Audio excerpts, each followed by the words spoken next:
All right, everyone, welcome back to another video. This one we're going to look at the Dell Latitude 6230 Ultra Portable. So this is a 12.5-inch laptop from maybe 5 or 6 years ago. And so we're mostly going to look at the aesthetics and the build quality of this laptop, not so much the performance.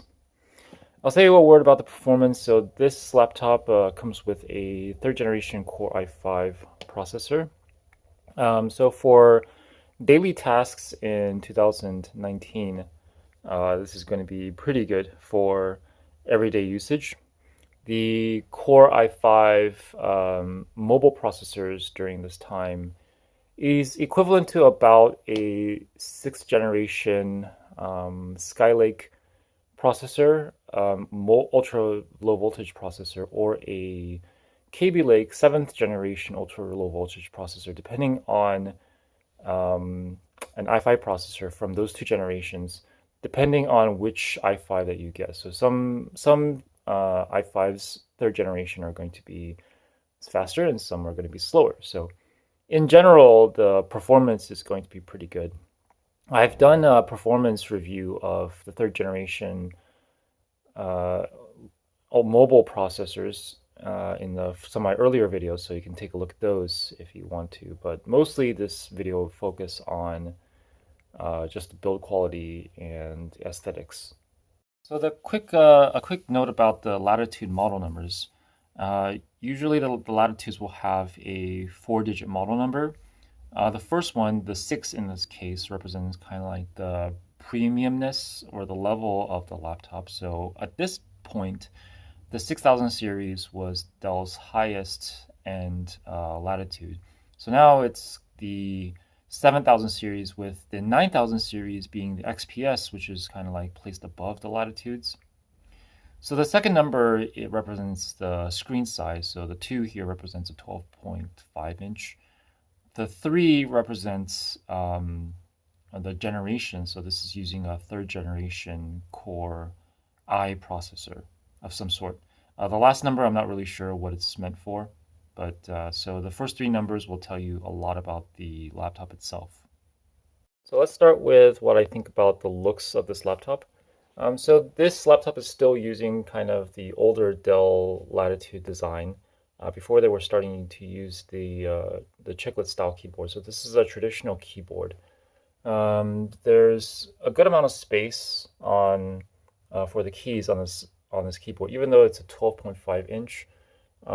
There's a good amount of room for you to type. So I don't think that people will have a too hard of a time adjusting to a smaller keyboard. One thing that you'll notice is that there's no track point, which for me is actually fine. Like I'd rather prefer not to have a track point. The other thing is that the keyboard is backlit. You don't see it right now because there's no activity on the keyboard right now, but it is backlit and then can be adjusted in the BIOS. The trackpad is a little bit small, so you might have a little bit of harder time adjusting to the trackpad size, but it's okay. And if you use a mouse, then it's not really a big deal. So the thickness of the laptop it's not terribly thin, but it's not terribly thick either. So it is definitely thicker than the modern 13-inch laptops that we see, but it's not too bad, and it will fit into a bag pretty easily. Also, being a 12.5-inch, the laptop weighs only about 3 pounds, so it is quite portable and it's easy to carry with you all day. The outer chassis is this kind of gray color. I believe this is an aluminum cover. The back and the trim is this light gray color. Overall, I think the design is fairly appealing. It's not the most modern looking laptop, but at the same time, it's not terribly old either, like some of the Lenovo ThinkPads. So one thing to point out is that the battery does jut out. I believe this is a 6-cell battery, so even the 6-cell battery will just jut out a little bit.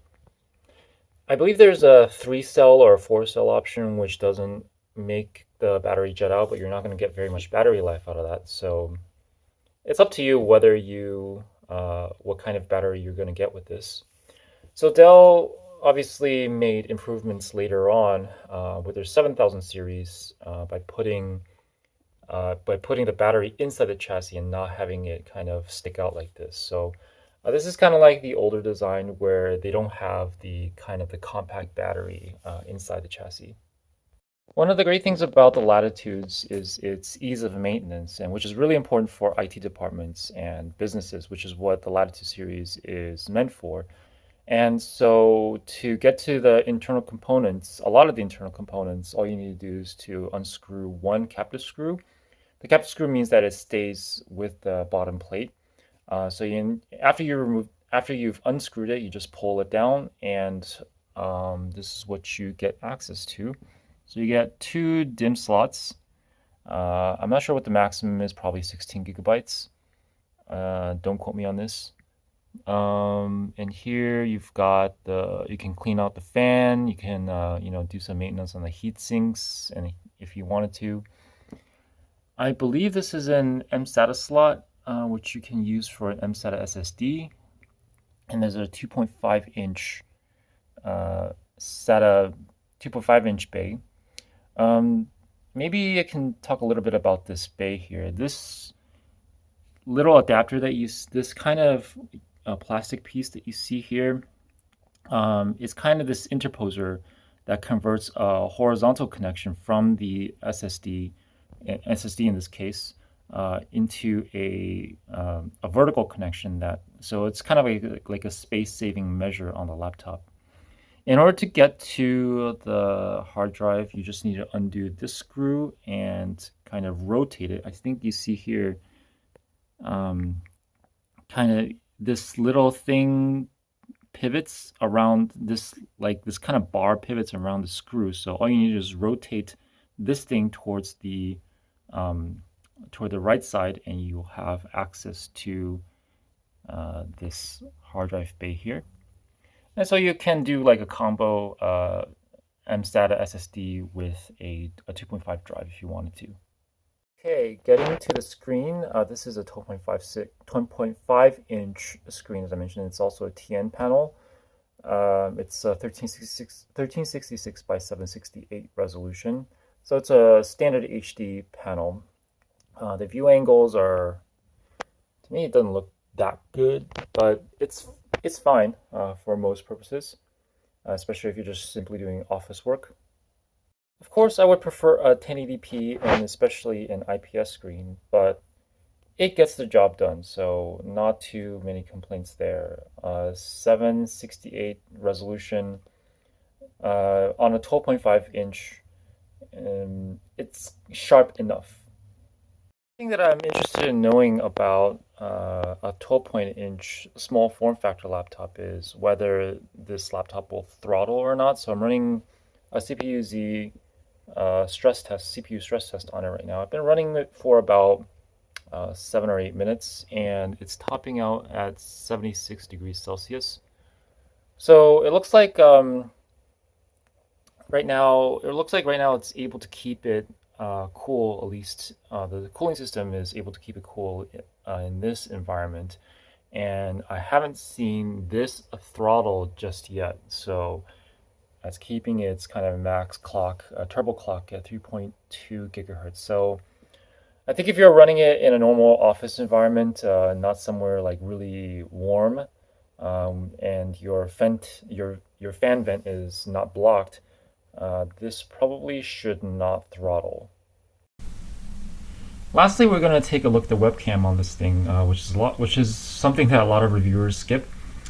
The webcam is actually really decent. I'm really surprised at the quality of this laptop, or this laptop's built-in webcam. I believe this is a 720p HD camera. It's recording, at least in this light, at around, I would think, 25 to 30 FPS, so pretty good. Nothing like the 15 FPS, jerky stuff that you might see at certain laptops.